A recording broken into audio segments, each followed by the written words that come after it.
Right. Enter Jeremy Renner, who's had massive success with Marvel the last decade, making over $30 million with them. But behind the screens, he's actually a massive shit show of a person, and now he's being called out by a fellow actress because he threatened to deport her.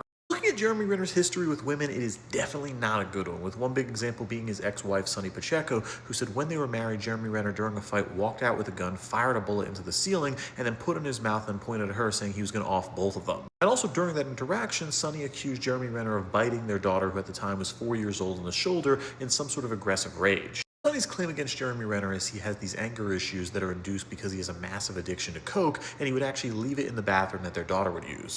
Still, there is a defense of Jeremy Renner, and that's that in court, Pacheco did want complete custody of the daughter because she didn't want Jeremy Renner in the picture, but because she wasn't able to find evidence of the bullet as well as the drug abuse, he was actually able to get partial custody of the kids, so that is one of the defenses for him. And there's also another issue, and that's that Jeremy Renner is not the best guy to his fans, and while this is nowhere near as serious as what happened with his wife, he did launch an app in 2017 called the Jeremy Renner app, and it was supposed to be for people to be able to get a deep dive and get to know him, and at the same time be able to pay money to try and win things like a tour of Marvel Studios and all this other stuff, but he ended up putting out a bunch of rigged contests where nobody got rewarded, and he discontinued the app in 2019 after he had massive complaints. Now Jeremy Renner's taken things to a whole new level because he just met this woman right here, Yi Zhao, who he started a relationship with after he met for Disney, and from beginning to end there were definitely a lot of problems in this relationship.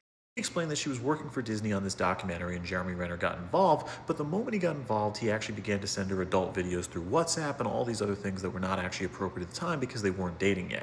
The relationship ended after Yi went to Jeremy Renner's house, and she said everything about him was completely insane, where he got absolutely wasted and began screaming at her for 2 freaking hours, and he began threatening her, and a bunch of other things happened. At that point, she just wants to end the relationship. She wants to be over with it, but still have a professional relationship with Jeremy Renner because they just did this whole documentary together. But then there's this huge problem, and that's that Jeremy Renner is insane, where he begins harassing other women who are involved in the film, and also at the same time, he's not fulfilling any professional duties, which includes marketing the movie. That she tries to fight back against Jeremy Renner. She says, hey, you need to work on things, and she tries to confront him in a professional manner. But instead, he goes absolutely crazy, so she goes into a room to try and protect herself and locks the door, and he's slamming on the door for an hour, and then he ends it by saying he's going to call ICE and get her deported.